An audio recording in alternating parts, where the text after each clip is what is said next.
Thanks, Michelle. She was supposed to lay an egg for me before I came up here. Bump, set, spike, right? I guess that fundamentals leave you after your playing days. She played volleyball. So.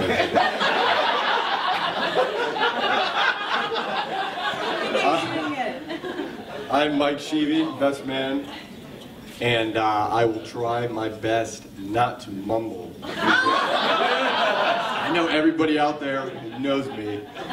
I do actually, I'm a trial lawyer, believe it or not. And this is probably the most clear you'll ever hear me speak. Very slowly and succinctly. Hopefully I can keep it short.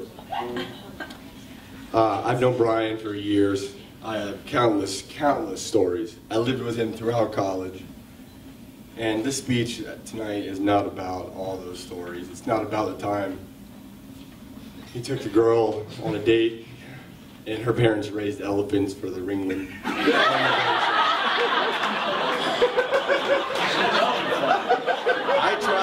I tried to get him to go out there, John Mayer's show, so we could ride elephants, but he would not get back out there.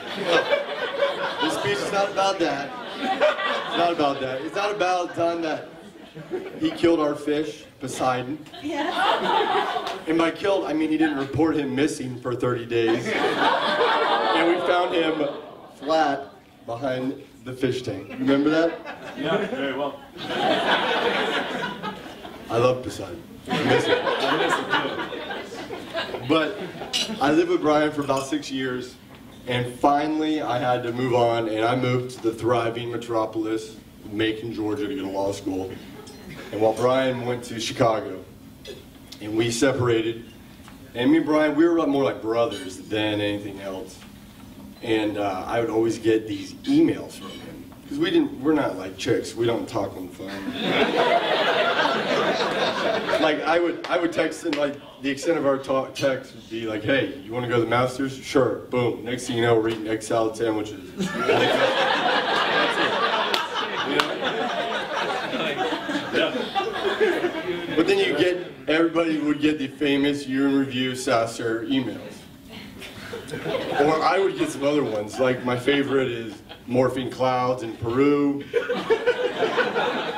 What was another one? Oh, Figuring Out my life on the Incan Trail.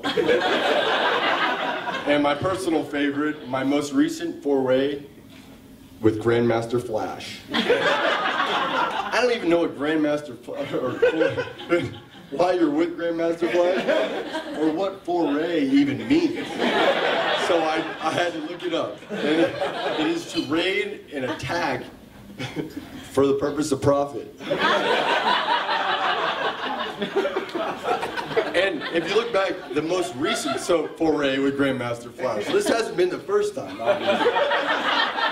And Grandmaster Flash, if you guys don't know who he is, he was a rapper back in the 80s. And he's about 53 right now. And attached to the email were pictures. Whoa, yeah, sorry about that.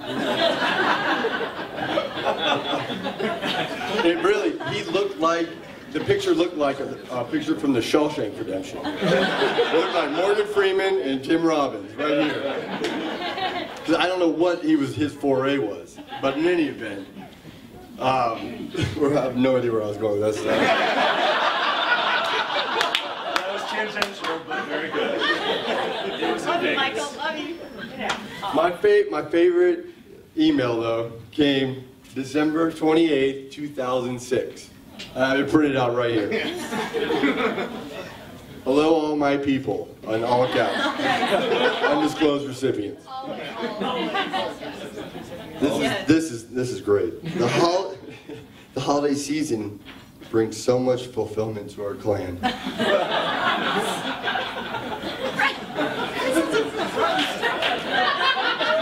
And then it goes for about a paragraph of hyperbole that I don't understand. Then it goes, second paragraph. That brings me to the travel portion of 2006. New York City, Vegas, Kansas City, Orlando, LA, and Detroit. Why? Not sure why Detroit made the list, but... Go Pittsburgh. And then finally, in the third paragraph, if you guys can see, Rach, you finally start getting some love. Because he tells about his travels to different continents. And finally, and I think it's paragraph 3, sentence 3. And that wasn't even the best part of 2006. I met a girl while playing beach volleyball on the shores of Lake Michigan. Brian cannot, he's not athletic at all.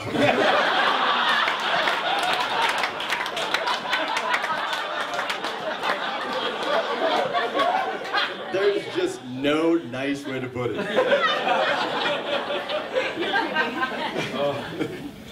So when I pictured him playing beach volleyball on the shores of Lake Michigan, I thought, Jesus Christ, what the hell is going on here? And then later in the email, it says that Rachel moved to Australia later that year. Because of his athletic ability. Now when I'm dating a girl, and she moves to Australia, I'm pretty much, hey, listen, I guess I lost. It's in the chapter 2 on the book, She's Just Not Into You. Hey,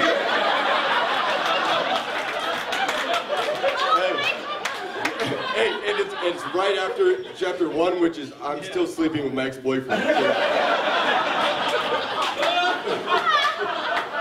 that okay? It's okay. You get a pass on that.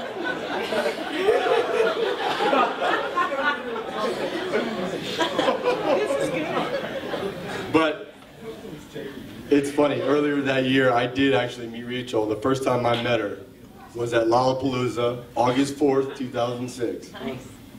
And the headliners were Kanye West and the Chili Peppers.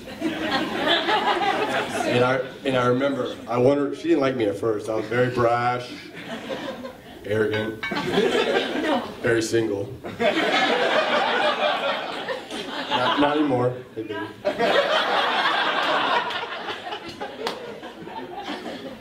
But I won her over with my dance moves. You remember this one? Yeah. And my intimate knowledge of how Kanye West went from a producer to a producer rapper.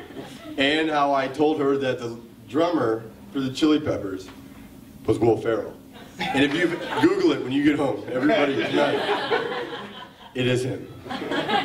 In any event, I won Rachel over, and she won my heart over because the interaction that I saw with Brian and her, I had never seen between two people, or that Brian had dated at that point. She actually challenged him, and she was right. Like, Brian is the smartest guy you'll ever meet. I'm trying to get out here so people out there can see me. How are you? She challenged him in a way that I've never seen. And I'm going to start to wrap this up in a little bit, but yeah, because I got to get my boy Ken on here real quick. So I'll just cut to the chase. About 2 years ago, I was out here in Kansas City for my cousin's wedding, July 3rd, 2009. And as a matter of fact, you guys were here, and I met Ken and Nancy at O'Dowd's.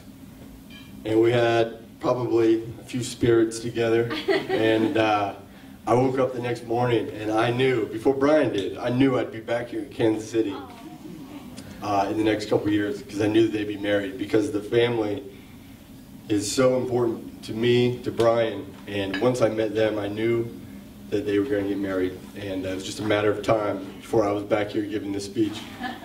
And so, Ken, you're my boy. I'm going to give the mic to you. Everybody raise your glasses. Cheers. And for Brian and Rachel, I love you, my man. I love you too, Ken.